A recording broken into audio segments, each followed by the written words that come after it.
सुर्खियों में छाई कर्नाटक की झगड़ालू महिला अधिकारी। इस बार नहीं हुआ झगड़ा, प्रशासन ने काम करने का दिया मौका। क्या बनाकर रख पाएंगे पद की गरिमा या फिर लांघ जाएंगी सीमा?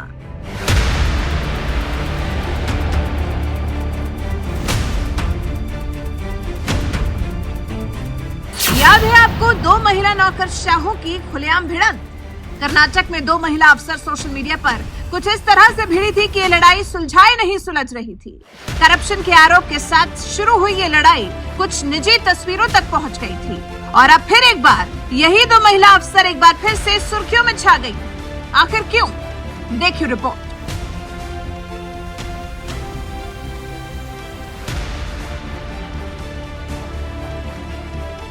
कर्नाटक में आईएएस वर्सेस आईपीएस की लड़ाई को आप अभी तो भूल नहीं पाए होंगे। इसी साल फरवरी महीने की तो बात है जब दो महिला अफसरों की भिड़ंत की वजह से कर्नाटक सरकार की खूब किरकिरी हुई थी। अब सोशल मीडिया पर झगड़ने वाली ये दो महिला अफसर एक बार फिर सुर्खियों में छा गई हैं, क्योंकि आईपीएस अधिकारी रूपा मौदगिल से विवाद के 6 महीने के बाद कर्नाटक सरकार ने आईएएस अफसर रोहिणी सिंधूरी को नई तैनाती दी। मतलब ये कि झगड़े से सुर्खियों में छाई दोनों महिला अफसर आखिरकार काम पर लौट आई हैं। कर्नाटक सरकार ने दोनों महिला अफसरों को नई तैनाती दी।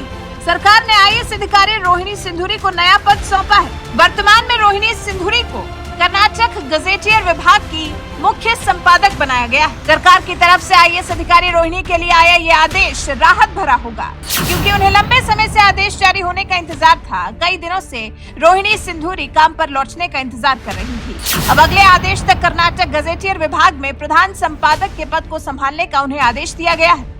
रोहिणी सिंधूरी कर्नाटक कैडर 2009 बैच की आईएएस अधिकारी है। वो मूल रूप से आंध्र प्रदेश की रहने वाली है। अपने इतने लंबे कार्यकाल में वो बहुत सी जिम्मेदारियों को संभाल चुकी हैं, लेकिन आईपीएस अधिकारी रूपा मौदगिल से विवाद के बाद जैसे उनके काम पर ब्रेक लग गया था। वहीं डी रूपा मौदगिल, जो कि कर्नाटक कैडर से संबंधित एक भारतीय पुलिस सेवा अधिकारी है, साल 2000 बैच की वो भारतीय पुलिस सेवा अधिकारी जिन्हें पुलिस महानिरीक्षक का पद प्राप्त है, वो भी 7 महीने बाद काम पर लौटी है। लगातार 7 महीने बाद कर्नाटक सरकार ने आदेश जारी कर आईजीपी रूपा मौदगिल को जगह दी है। राज्य सरकार ने गुरुवार को वरिष्ठ आईपीएस अधिकारी रूपा मौदगिल को राज्य आंतरिक सुरक्षा सेवा के आईजीपी पद पर स्थानांतरित करने का आदेश दिया। इससे 7 महीने बाद डी रूपा को अपना कर्तव्य निभाने का मौका मिला, जिसका मतलब ये हुआ कि एक दूसरे पर आरोप लगाने वाली आईएएस रोहिणी सिंधूरी और आईपीएस डी रूपा अब काम पर लौट आई है। ये दोनों वही महिला अधिकारी हैं जिनकी वजह से कर्नाटक में तत्कालीन बीजेपी की सरकार की खूब फजीहत हुई थी।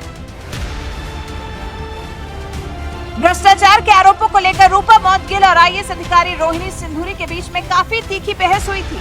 सोशल मीडिया पर इनकी लड़ाई खूब पनपी थी। हालांकि सरकार ने बिना समय जाया किए दोनों महिला अधिकारियों का तबादला कर दिया था, जिसके बाद अब फिर एक बार ये चर्चा तब आई है जब इनको काम पर लौटने की इजाजत मिली है। अब समझते हैं कि इस विवाद की शुरुआत कहां से हुई। महिला अधिकारियों के बीच कहां से शुरू हुआ विवाद?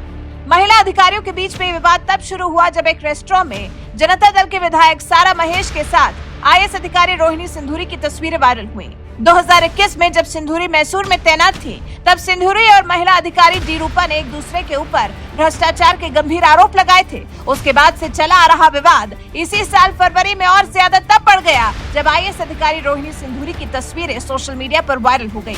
तस्वीरें वायरल होने के बाद हालांकि महिला आईएएस अधिकारी सिंधूरी ने आरोपों को खारिज किया। उन्होंने कहा, डी रूपा मेरे खिलाफ झूठा अभियान चला रही है और मेरी छवि को धूमिल करने का प्रयास कर रही है। अगर मैंने ये तस्वीरें आईएएस अधिकारियों को भेजी हैं, तो उनके नामों का खुलासा करें। इससे एक दिन पहले आईपीएस अधिकारी डी रूपा ने आईएएस अधिकारी सिंधूरी के खिलाफ भ्रष्टाचार के आरोप भी लगाए थे।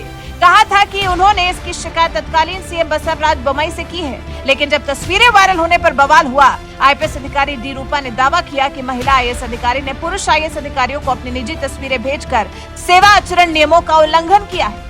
इसके बाद इन दोनों में खूब तीखी बहस हुई, जो सोशल मीडिया पर कई दिनों तक चर्चा का विषय बनी रही। हालांकि सरकार ने तत्काल एक्शन में आकर दोनों महिला अधिकारियों का तबादला कर दिया था, जिसके बाद अब 6 से 7 महीने बाद इन्हें फिर से काम करने का मौका मिला है।